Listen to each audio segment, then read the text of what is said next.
Muito bem, vamos ao nosso estudo de hoje. Estamos conversando em alguns programas sobre os obstáculos à oração. O que pode obstacular, o que pode impedir que as nossas orações subam ao Senhor. O que pode frear o nosso desejo de conhecer mais o Senhor, o que pode impedir que Deus envie a sua resposta. Vamos ver o que o Espírito Santo vai nos falar hoje. Tome a sua Bíblia agora e vamos abri-la aqui no livro do profeta Ezequiel, no capítulo 14. Ezequiel 14, nós vamos ler do versículo 1 até o versículo 3. Vamos ver o que o Senhor diz. Está escrito: Então vieram ter comigo alguns dos anciãos de Israel e se assentaram diante de mim.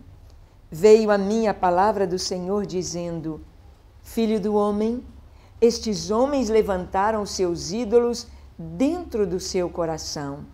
Tropeço para a iniquidade que sempre têm eles diante de si. Acaso permitirei que eles me interroguem? É muito forte esta palavra. O Senhor está dizendo ao profeta Ezequiel que aqueles homens, que homens? Aqui no contexto desta palavra, está falando sobre a liderança, está falando sobre profetas que se levantaram profetizando falsamente, falando que Deus falou quando Deus não falou. Pessoas com roupagem religiosa, mas com coração tão distante de Deus. E o Senhor então, aqui está escrito, vieram ter comigo alguns dos anciãos de Israel, se assentaram diante de mim. Anciãos não traz a conotação de pessoas idosas, como para nós o é. Mas anciãos são líderes. Anciãos aqui são os representantes do povo.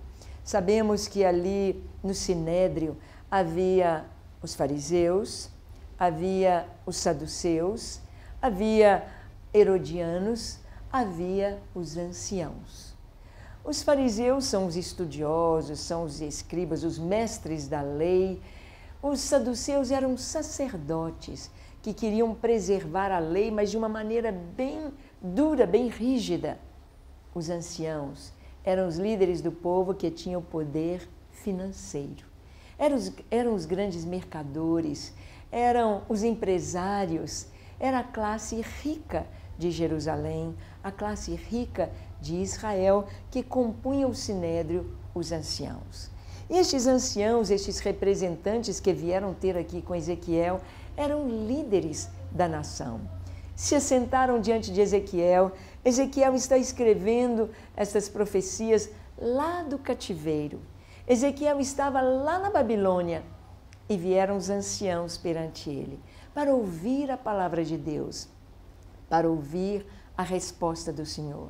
Sabemos que o povo foi para a Babilônia porque Deus estava cansado da idolatria.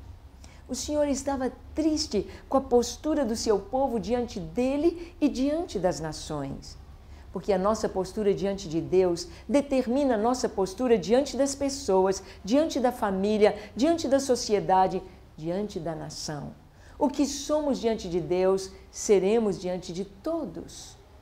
E a postura da nação, antes ali de ir para a Babilônia, era uma postura de abandono do Senhor, abandonar a palavra de Deus, como fizeram os reis, e buscar a idolatria.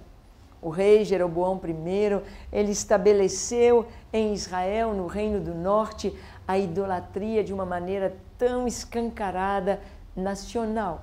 As 10 tribos do norte deveriam adorar o bezerro de ouro, colocado em Betel ao sul e em Dan ao norte. Outros dias de festa para Israel comemorar, diferentes dos dias em que iam a Jerusalém.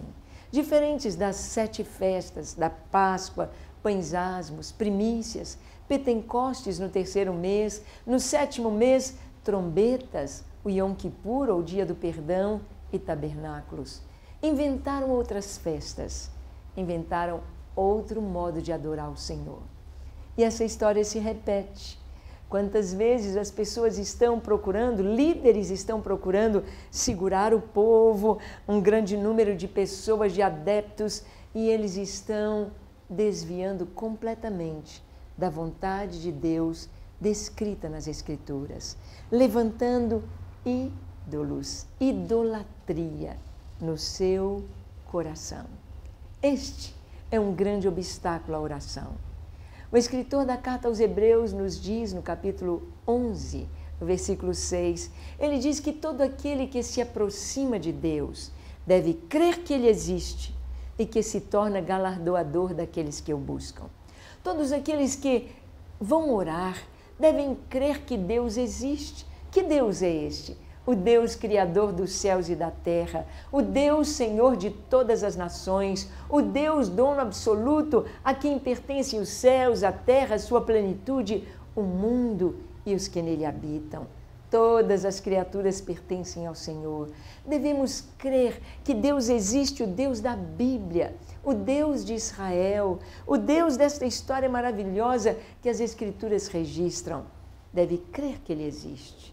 Um Deus justo, um Deus sábio, Deus eterno, Deus que é o Todo-Poderoso, Deus excelso, Deus altíssimo, Criador.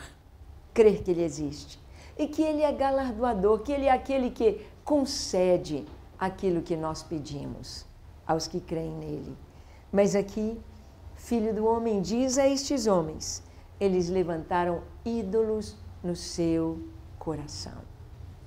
Deus não aceita o segundo lugar na nossa vida. Ele não aceita.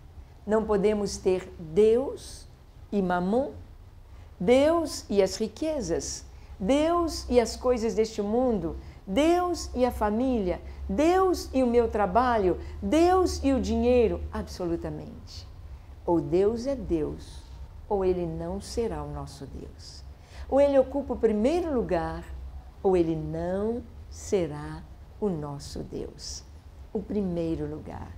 Este é um grande obstáculo para as nossas orações. Nós sabemos que aquele fariseu que foi orar, Jesus disse que ele orou de si para si, ó Deus, graças te dou, porque não sou como os demais homens. Ele orou para ele mesmo.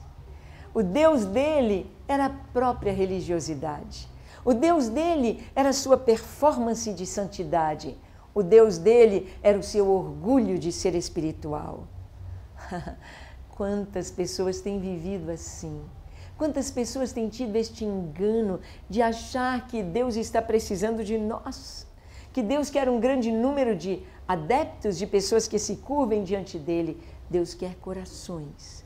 Coração implica em amor. Coração implica em relacionamento com o Senhor.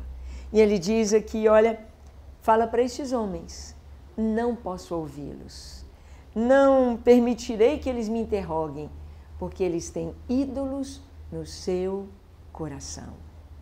Eu quero que nesta hora você dê uma olhada na sua vida. Como está a sua vida? Quem é Deus para você? Ele ocupa o primeiro lugar? Ele é Deus realmente? Ou para você, a família é tão importante? O dinheiro, a saúde, os filhos, a carreira, os estudos, a performance é mais importante do que o Senhor. Quanto tempo você gasta com Deus? Quanto tempo você tem para ler a palavra de Deus e para orar e para adorar ao Senhor? Verifique isso no seu interior e depois ore comigo. Vamos lá? Feche seus olhos, curve a sua fronte. Se for possível, se ajoelhe onde você está. Derrame seu coração diante do Senhor. Arrependa-se de não ter o Senhor em primeiro lugar e ore comigo agora dizendo assim: Senhor, reconheço que tenho vivido longe dos teus caminhos. Reconheço que tenho vivido em religiosidade, tenho vivido em vaidade, tenho vivido em orgulho, tenho vivido fora da tua vontade. Reconheço que tenho sofrido porque não tenho te buscado em primeiro lugar. Me arrependo, Senhor, E nesta hora eu abro o meu coração para Ti.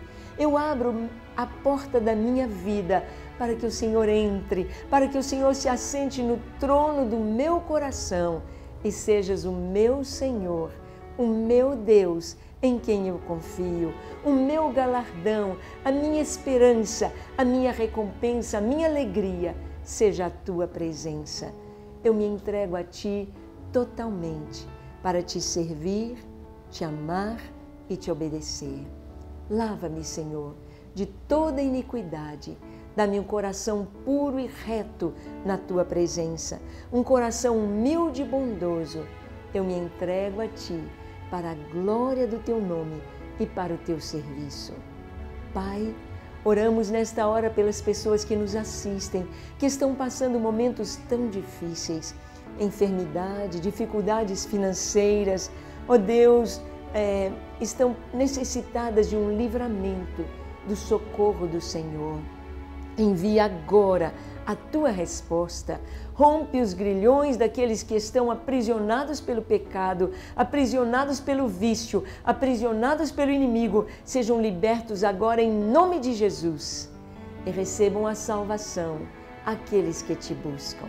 Abençoe cada lar. Nós oramos em nome de Jesus. Amém, amém e amém. Graças a Deus.